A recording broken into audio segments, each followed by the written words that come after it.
Okey. Bahasa penulisan simbol Simbol. terawal.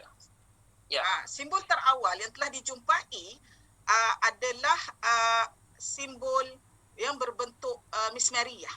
Dipanggil kitabah mismariyah ataupun mismari writing. Dia punya tulisan itu adalah mismar, makna paku. Jadi tulisan ini dia berbentuk paku. Dan tulisan ini adalah tulisan yang pertama yang dijumpai sesudah banjir besar. Maksudnya mana? Banjir besar Nabi Nuh. Adakah sebelum ini tulisan macam ni? Kita tidak tahu. Mengikut A.F.L. Beeston, dia adalah seorang ekologi. Dia kata, sebelum banjir besar, kita tidak ada bukti bertulis. Kerana kemungkinan besar, penulisan-penulisan itu, bahan-bahan itu telah hancur, telah rosak disebabkan banjir besar. Jadi, tetapi beliau percaya bahawasanya bahasa yang dituturkan sebelum banjir besar adalah bahasa Furatiyah dan Wabariyah. Apa maksud Furatiyah dan Wabariyah? Dari sudut pemahaman bahasa, Furatiyah ialah bahasa yang dituturkan oleh di sekitar orang-orang yang tinggal di Sungai Furat.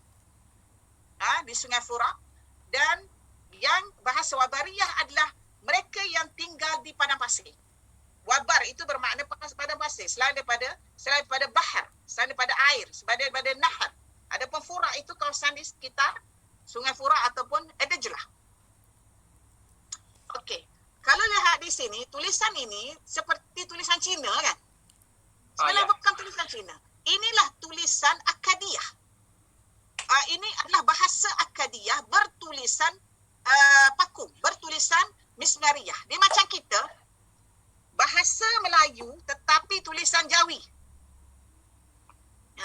Bahasa Melayu tapi tulisan Jawi. Ni bahasa Akkadiyah, tulisannya adalah tulisan mismariyah.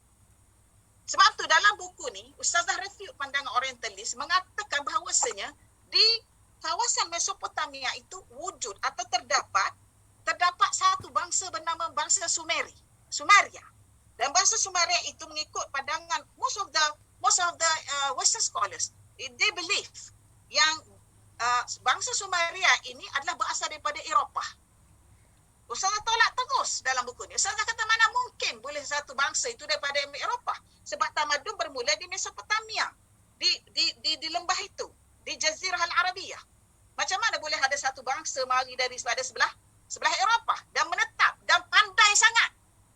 Ustazah tolak idea tu dan Ustazah kata kemungkinan besar perkataan Sumeria itu berasal daripada perkataan Mismariyah. Kerana kalau dari sudut bahasa Arab, dari sudut nahu dan dari sudut saraf, kalau kita katakan Sumeri itu daripada Samara, mismar paku. Samar itu yang memakukan. Jadi kemungkinan bila dibaca dalam suffix and prefix itu dalam bentuk berbeza, dia akan jadi Sumeri. Ini Ustazah bawa idea dalam buku ni. Jadi Ustazah tolak bahawasanya bangsa, sebab Barat ini kebanyakan walaupun dia kaji, dia tidak ingin mengatakan ini bahasa Akkadiyah. Dia ingin mengatakan bahasa ini bahasa Sumeri. Sebenarnya bahasa Akkadiyah. Kenapa mereka takut sangat nak kata ini bahasa? Sebab bahasa Akkadiyah ini adalah bahasa Semitik. Bahasa Semitik ini bahasa Nabi Ibrahim. Inilah bahasa Nabi Ibrahim AS. Sebab ini ditulis, perkataan ini pada mulanya, yang mula-mula sekali ditulis di atas batu bersurat Epik Gilgamesh. Yang mana Epik Gilgamesh ini tidak diiktiraf oleh Barat. Kenapa? Kerana dia kata ialah legenda. Tetapi masalahnya, batu ini yang paling lengkap kalau nak dibandingkan dengan batu bersurat syair-syair yang ditulis oleh Homer.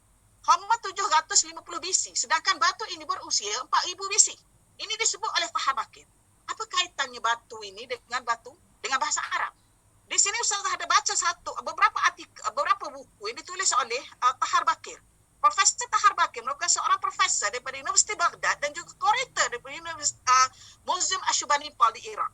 Jadi bila dia terjemah kepada bahasa Arab cepat, pada mulanya orang Arab tak tahu pun. Orang Arab tak cara pun. Tak hirau pun apa yang ada dekat tanah air mereka. Tetapi benda ini telah dibongkar oleh George Smith. Dia telah bongkar 1878, Dia telah bongkar benda ini dan dia dapat mereka pihak Eropah dan Barat masing-masing berlumba untuk menterjemahkan tulisan ini. Batu-batu bersurat yang ada tulisan ini. Tetapi malang cara penterjemahan mereka adalah cara penterjemahan harfiah. Apa maksud terjemah harfiah?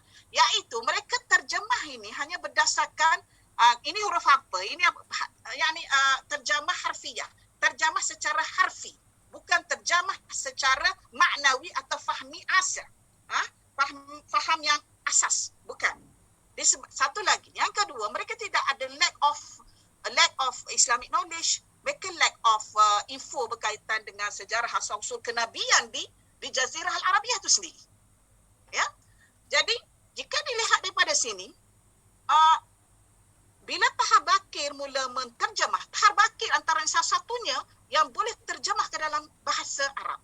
Bila dia cuba terjemah ke dalam bahasa Arab, mula dia terjemah ke bahasa Inggeris dengan pertolongan seorang sahabat dia bernama Francis.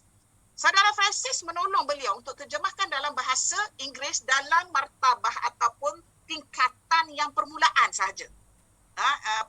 Preliminary terjemah yang asas, yang tidak ada pendetilan. Tetapi setahun kemudian dia fikir, dia kata, kenapa saya tak terjemahkan kepada bahasa Arab sedangkan ini daripada Iraq dan anak-anak bangsa Iraq perlu tahu apa yang termasuk dalam batu bersurat ini. Bila diterjemahkan ke dalam bahasa Arab, beliau cukup terkejut. Kenapa? Di sinilah terdapat mudhaf ilaih, terdapat fa'il, terdapat mubtada khabar, terdapat dhamair audah, idafat, semuanya yang ada dalam nahwu. Jadi kesimpulan yang kita boleh buat pada setakat hari ini, setakat sekarang ini, setakat perbincangan ini, bahawasanya simbol boleh berubah bila-bila masa. Kenapa simbol berubah? Simbol itu, tulisan itu boleh berubah kerana pemikiran ummah pada ketika itu begitu keadaan pemikirannya. Simbol berubah kerana berubah ummah, berubah politik, kerana berubah pemikiran, berubah ekonomi, berubah sakafah, culture, pegangan agama, akidah. Ya. Jadi lama kelamaan benda ni berevolusi. Sebab tu projek Ustazah tidak namakan language evolution. Ustazah tak namakan language evolution. Ustazah namakan language revolution. Kenapa revolution? Apa bezanya? Language revolution dia melibatkan semua. Dia melibatkan politik, melibatkan kingdom, melibatkan pentadbiran, melibatkan agama, sakafah al-aqaidiyah, akidah, din dan sebagainya. Adapun language evolusi dia berlaku kepada bahasa itu sendiri. Perubahan simbol daripada macam ni kepada macam tu. Tahawul dakhili itu berlaku pada bahasa, pada evolusi bahasa. Jadi indirect way, evolusi bahasa termasuk dalam revolusi bahasa.